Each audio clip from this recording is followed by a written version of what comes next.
ela estava acordada. E aí automaticamente já coloquei na internet, liguei a televisão e falei, meu Deus do céu.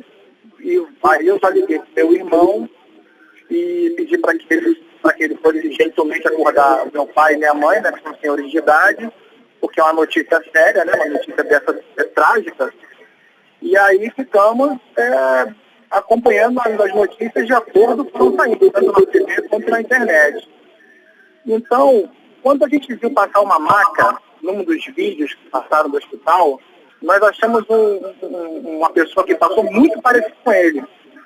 Automaticamente liguei na minha cunhada e falei, cara, eu acho que ele está vivo, porque está muito desencontrado as informações, recente começou agora, bota na TV que você vai ver.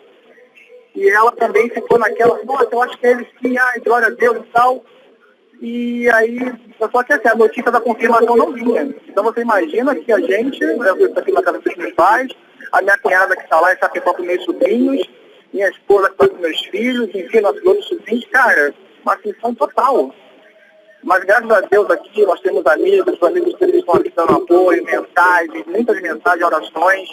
E aí veio a notícia que eu confesso que ele estava quase entregando os pontos, que ele estava vivo, foi encontrado mais um sobrevivente. Eu disse, nossa senhora.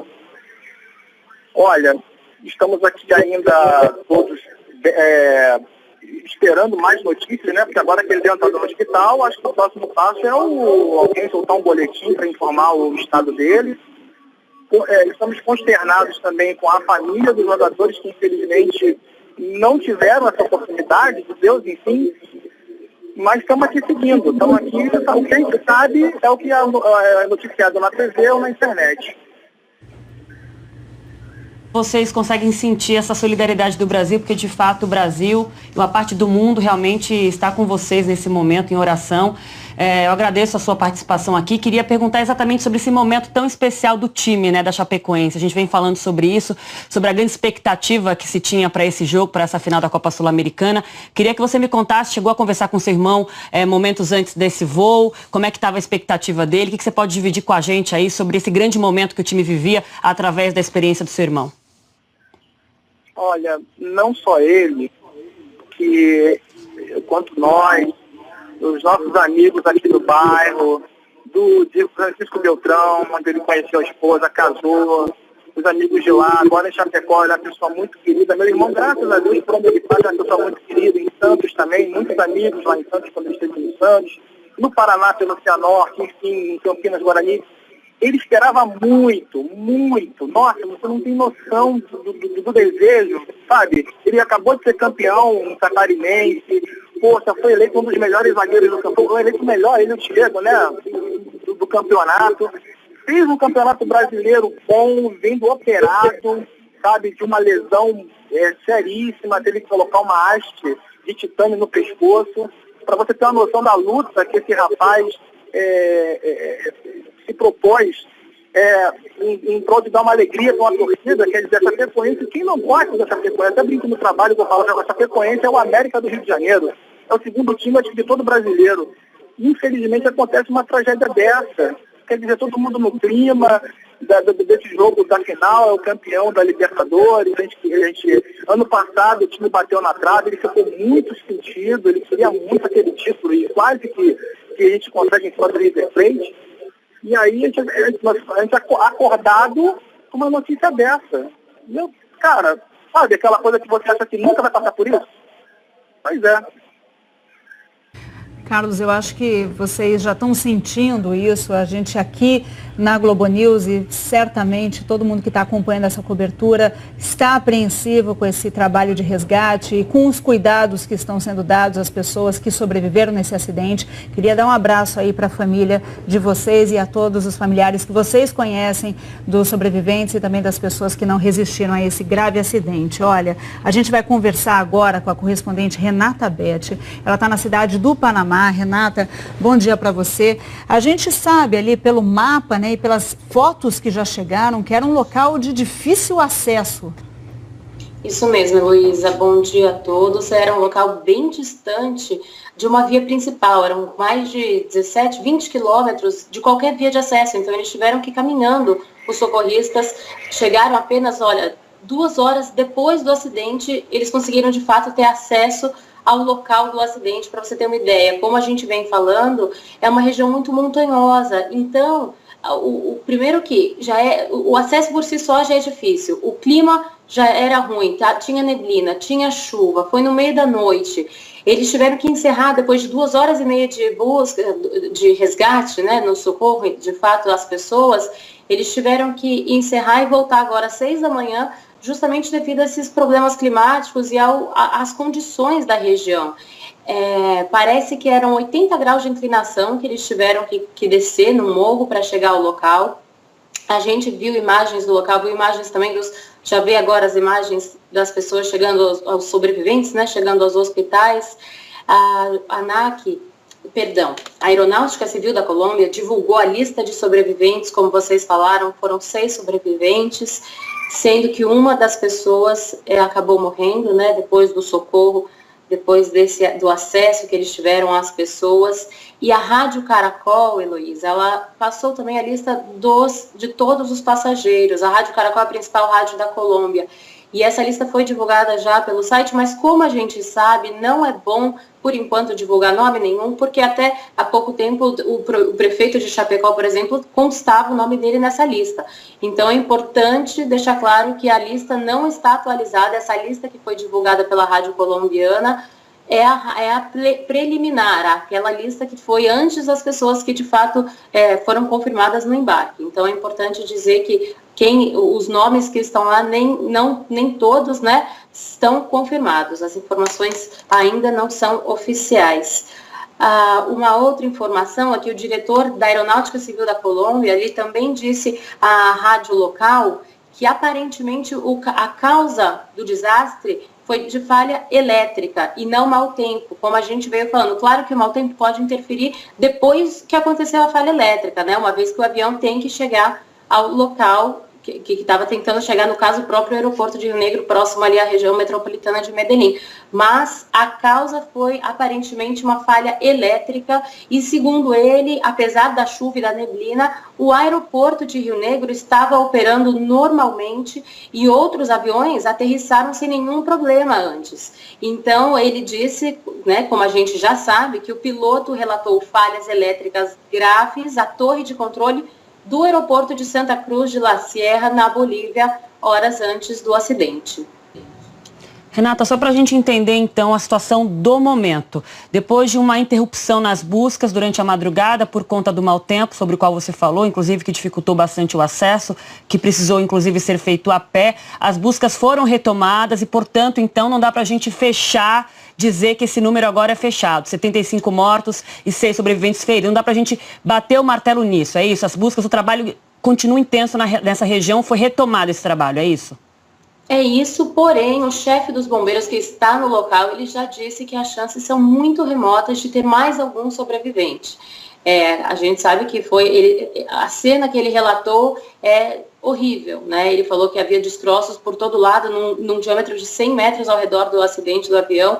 O avião estava completamente destruído e quem foi encontrado com vida logo nos primeiros momentos, depois que eles chegaram, já foram para o hospital. Eles continuam lá, é claro, para fazer essa parte também do reconhecimento dos corpos, essa parte tão delicada depois de um acidente, né? Esse trabalho importante, porém muito difícil.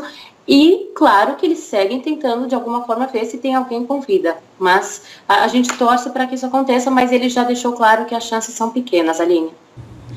Renata, queria agradecer por enquanto. Qualquer atualização que você tiver aí direto do Panamá, pode chamar a gente aqui no estúdio. E olha, o repórter Kleber Rodrigues foi até a casa do atacante Bruno Rangel, que estava no voo da Chapecoense. O jogador tinha planejado passar o fim de ano junto com a família na cidade de Campos, no norte do Rio de Janeiro. Assim que souberam do acidente com o avião que transportava a delegação da Chapecoense para a Colômbia para um jogo decisivo do clube, né, a final da Sul-Americana, amigos e parentes de Bruno Rangel estão reunidos em frente a esta casa no Parque Prazeres aqui em Campos, onde a família do jogador mora. Claro, Todo mundo está muito assustado com toda essa história, pessoas tristes, chorando. No início da manhã, muita gente ainda aguardava informações a respeito dos envolvidos neste acidente, sobre feridos e também mortos nessa trágica notícia que abalou todo o país nesta manhã. Bom, as primeiras informações que eles receberam agora há pouco de uma sobrinha que morava com o Bruno Rangel é que ele está, infelizmente, entre as vítimas fatais deste acidente na Colômbia. Lembrando que o Bruno Rangel é o maior artilheiro da Chapecoense, ele fez história no clube e, segundo parentes, sempre vem ao fim do ano para cá para passar o Réveillon, o Natal com a família. Inclusive estava previsto a vinda do Bruno Rangel agora em dezembro para Campos. Infelizmente, essa notícia pegou todo mundo de surpresa. A gente continua acompanhando essas informações sobre esse trágico acidente que abalou todo o país. Kleber Rodrigues, de Campos. A gente retoma o contato com o nosso correspondente em Buenos Aires, Ariel Palacios, que tem mais informações sobre o Atlético Nacional, time colombiano exatamente que a Chapecoense iria enfrentar nesse jogo tão esperado da Copa Sul-Americana. Ariel.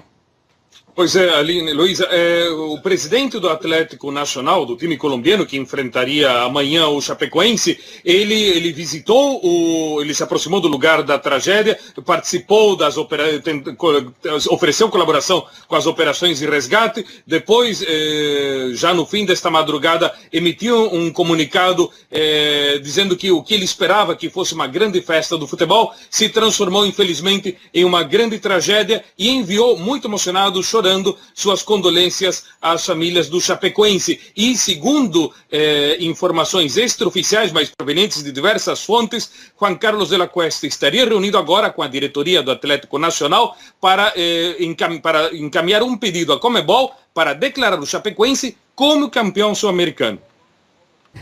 Ariel, continua com a gente aqui nessa cobertura, mas agora eu vou passar aqui para as pessoas que estão no estúdio com a gente, para quem acompanha essa cobertura a partir de agora, Sidney Garamboni, comentarista do Estúdio I, e também o Gustavo Cunha Mello, que é especialista em gerenciamento de risco. A gente viu agora há pouco a nota da Agência Nacional de Aviação Civil falando sobre esse fretamento, né?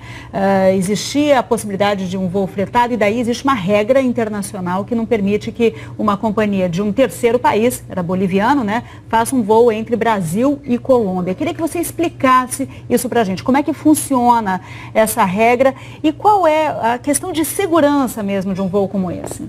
Bom, primeiro que o Brasil tem vários acordos bilaterais com diversos países, como, por exemplo, França, que as aeronaves francesas podem trazer franceses para o Brasil, para o turismo, e os brasileiros podem, em voos de companhias aéreas locais, levá-los para Paris também, por exemplo.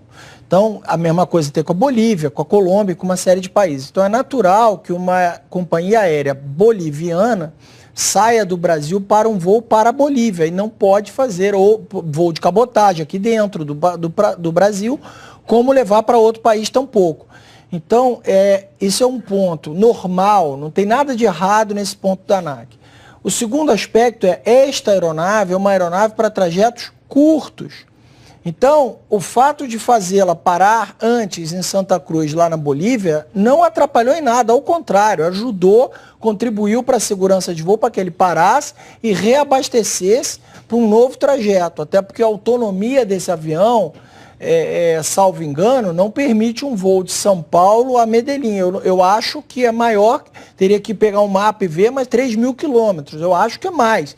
E aí o avião este avião especificamente não conseguiria fazer.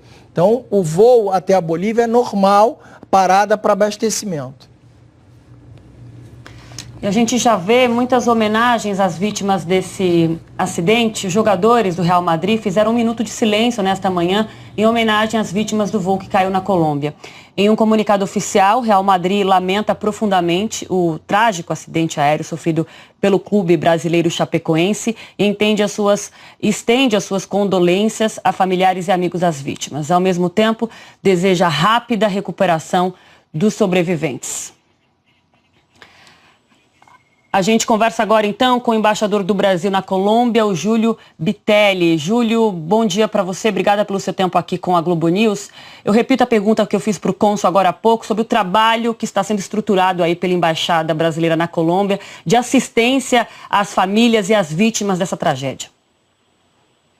Bom dia, Luísa.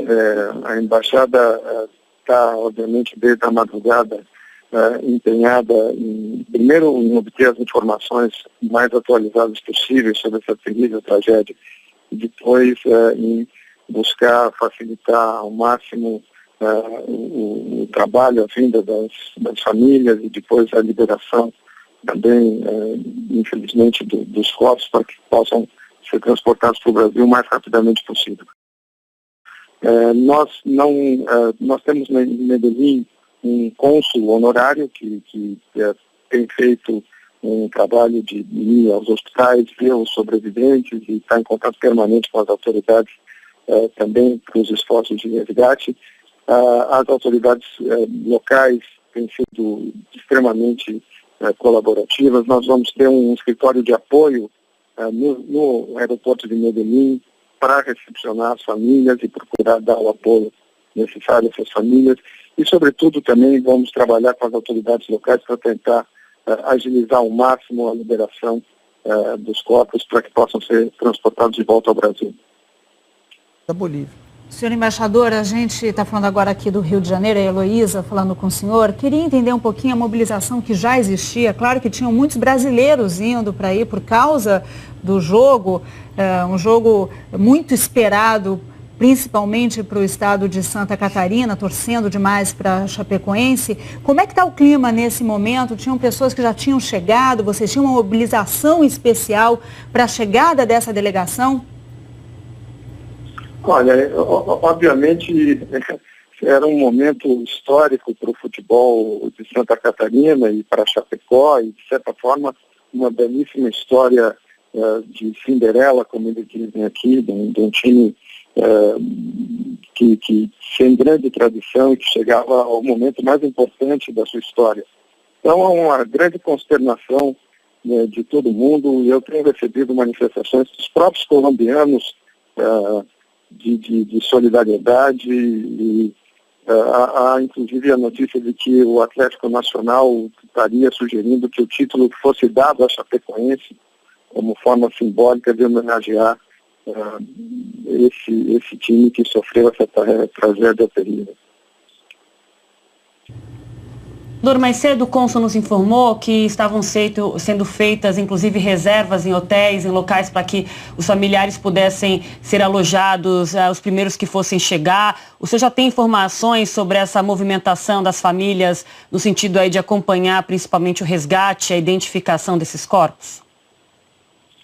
Olha, a Força Aérea Brasileira, por determinação do próprio Presidente da República, colocou já à disposição um voo que deve sair de Guarulhos em algum momento hoje, trazendo alguns familiares aqui e para Medellín. E de nossa parte nós estamos então montando esse escritório de apoio no aeroporto, no local que já foi colocado à nossa disposição pela Prefeitura de Medellín. E o nosso cônsul está vendo também acomodação e transporte. Agora, em coordenação com Brasília, nós vamos procurar fazer com que as famílias sejam recepcionadas da melhor maneira possível e possam, num momento que é de muita dor, naturalmente, possam ter o atendimento necessário. Senhor embaixador, queria agradecer demais a sua participação aqui na edição das 10 da manhã. A gente está acompanhando imagens do resgate aos sobreviventes, a chegada das pessoas. E agora, há poucos instantes, a gente mostrou uma foto que é exatamente o local do acidente, já com os destroços ali do avião, esse voo da companhia Lamia, que carregava 81 pessoas, a gente tem a confirmação de mais de 70 mortes. Eu vou conversar agora com Sidney Garamboni, que está aqui com a gente. A gente tem essa informação desencontrada, o jogador que foi responsável e foi considerado o herói da conquista aí dessa disputa na final da Copa Sul-Americana, o goleiro Danilo.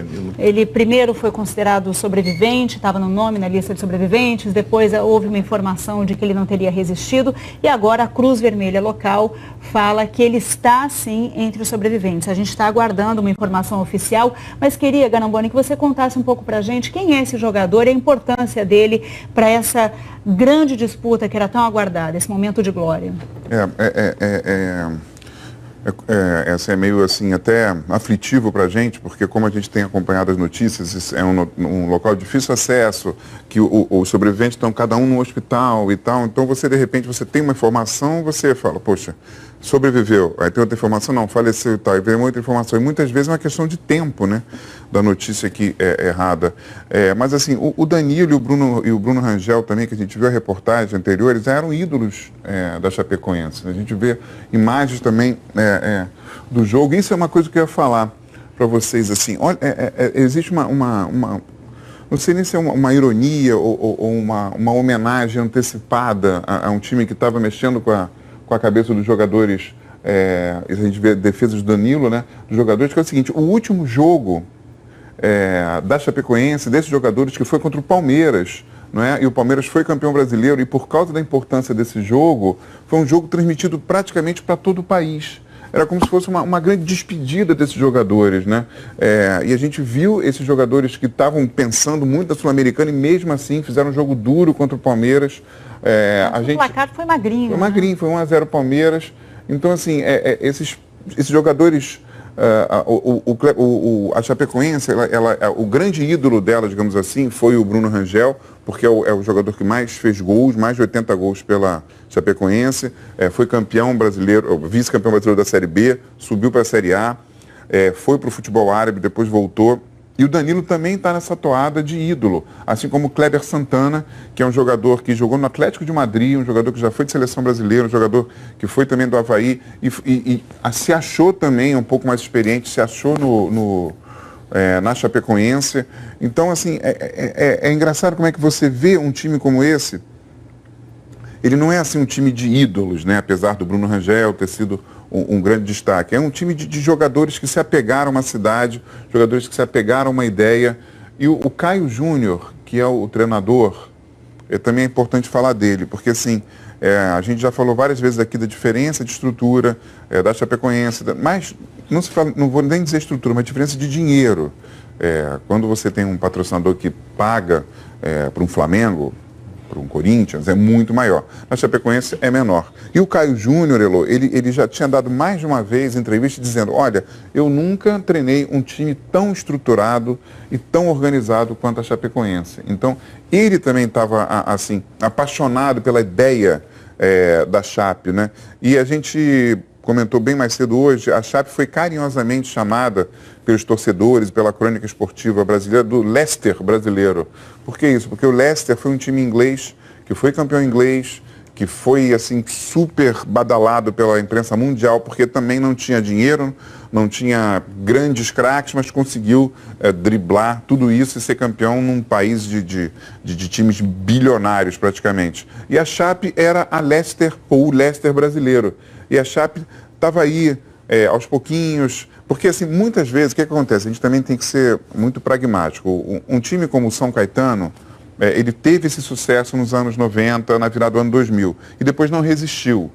Não resistiu porque era uma iniciativa meio privada e tal. A Chapecoense, aparentemente, pelo que a gente estava acompanhando, era um projeto mesmo de longo prazo, um projeto de um time novo, fundado em 1973, interior de Santa Catarina, tinha um patrocínio forte de uma empresa que era a Aurora, que era assim, criada ali nos arredores de Chapecó, então tinha também essa identidade e aos poucos ela ia ganhando mais dinheiro. Você vai para a Série A, você ganha mais dinheiro de direito de transmissão, você ganha mais dinheiro num patrocinador eventual, mais dinheiro do fornecedor de uniforme, então você começa a ser um time médio forte, né? E volto a falar, num estado que você tem já Avaí, Figueirense de Florianópolis e Criciúma de Criciúma. Então, assim, não é fácil um time médio de uma cidade pequena entrar na elite do futebol brasileiro.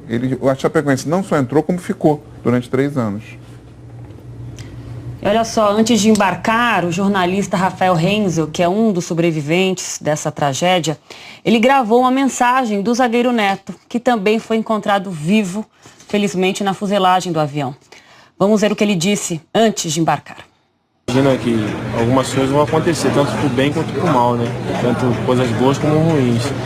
E tive um momento de lesão, né? Uma lesão importante, e eu também não imaginava, como assim também quando eu voltei, não imaginava que as coisas fossem acontecer tão bem como aconteceram. É um momento que eu sei que Deus colocou na minha vida, preparou isso antes de eu me machucar, eu já sabia que isso iria acontecer, e fico feliz, grato, porque não é toda hora que a gente chega numa final da competição internacional, a gente tem que valorizar isso e agradecer a Deus por esse momento, dando o nosso melhor em campo, lutando até o final, saindo esgotado como a gente tem saído de campo, porque momentos como esses passam na nossa vida e de repente não voltam mais. E a gente tem que valorizar esse momento e dar o nosso melhor dentro de campo. Beleza, muito obrigado. Neto, dá um recadinho pro torcedor que está lá em Chapecó, que está ansioso também. Torcedor, Chapecoense, a gente está aqui no aeroporto de Guarulhos, a gente conta com a fé, com as orações de vocês aí, para que a gente possa ser fortalecido cada vez mais, uma grande final, um grande jogo, e a gente espera o apoio de vocês aí. Obrigado por tudo, a gente agradece já pelo apoio que foi dado contra o São Lourenço, e a gente espera que a gente possa fazer um grande jogo e levar esse segundo jogo aí com um resultado melhor lá para Curitiba. Olha, a gente tem uma atualização agora. A própria assessoria de imprensa da Aeronáutica Civil da Colômbia acaba de divulgar um comunicado para a imprensa. Olha só, segundo a Aeronáutica Civil da Colômbia, os sobreviventes são tripulantes. Ximena Soares, que é auxiliar de voo, a gente já tinha dado o nome dela. Ervin Turmini, que é técnico da aeronave. Entre os jogadores, são 3 sobreviventes. Alain Ruchel, que foi encaminhado para o hospital de La Serra, a gente já tem aí essa atualização. O Jackson Foman, que era goleiro, ele também foi para um hospital ali na região, São Vicente Fundación. E o Hélio Hermínio Zampier, que é o neto, a gente já falou até mesmo com o irmão dele. Entre os jornalistas sobreviventes, há apenas um nome, o Rafael Vandobina, que é jornalista e está também no Hospital de La Serra. Portanto, essa atualização foi feita agora pela Aeronáutica Civil da Colômbia. A gente tem a informação oficial nesse momento. A gente tinha, ao longo da nossa cobertura, falado também do defensor, o grande, a gente acabou de comentar aqui da grande defesa do goleiro Danilo, e ele estava entre esses sobreviventes, mas na lista oficial agora não está mais o nome de Danilo. Aline. Felizmente, Elô. A gente volta então para Buenos Aires, que o Ariel Palacios tem mais informações para a gente atualizadas. Ariel?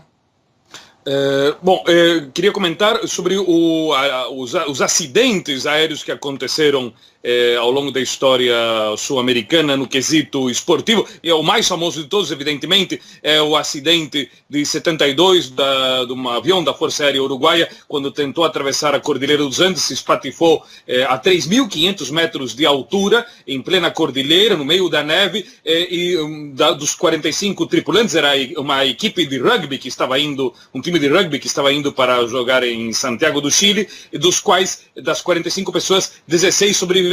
Mas dentro do quesito futebol, o maior acidente, e maior em número de pessoas, infelizmente ultrapassado pelo acidente agora com a Chapecoense, foi em 1987, quando o Aliança de Lima, que estava no topo do campeonato peruano naquele ano, em 87, viajou a Pucallpa para um jogo do campeonato nacional. O time venceu 1-0 e no avião, na viagem de volta para Lima, o avião Fokker, no qual estava viajando todo o time, caiu no mar e o único sobrevivente foi o piloto. 43 pessoas morreram. O Aliança de Lima ficou em estado de total devastação.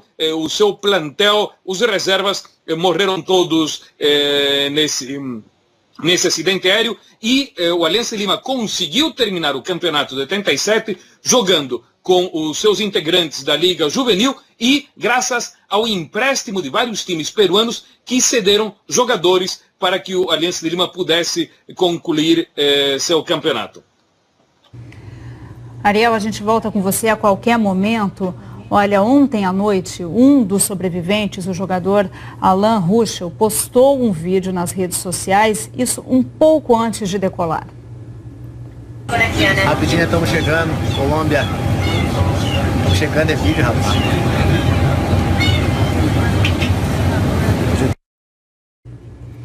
gente acompanhou, portanto, esse vídeo feito já dentro da aeronave, né?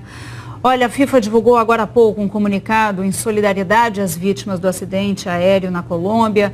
Clubes de futebol europeu também prestaram homenagem, a gente já mostrou algumas aqui. Vamos voltar a conversar então com a nossa correspondente Bianca Rotier, que está em Zurique. Conta pra gente, Bianca, como é que estão essas homenagens? São muitas reações por aí, né? Muitas, Elô. Bom dia para você, bom dia a todos que participam e assistem essa cobertura da Globo News. A FIFA, a Federação Internacional de Futebol, mudou inclusive a cor do perfil no Twitter para mostrar o luto. Primeiro mostrou ali, postou uma mensagem em inglês, depois a mensagem veio em português e essa mensagem é atribuída ao presidente Gianni Infantino. Ela diz o seguinte: é um dia muito triste para o futebol, lamentamos profundamente a queda do avião na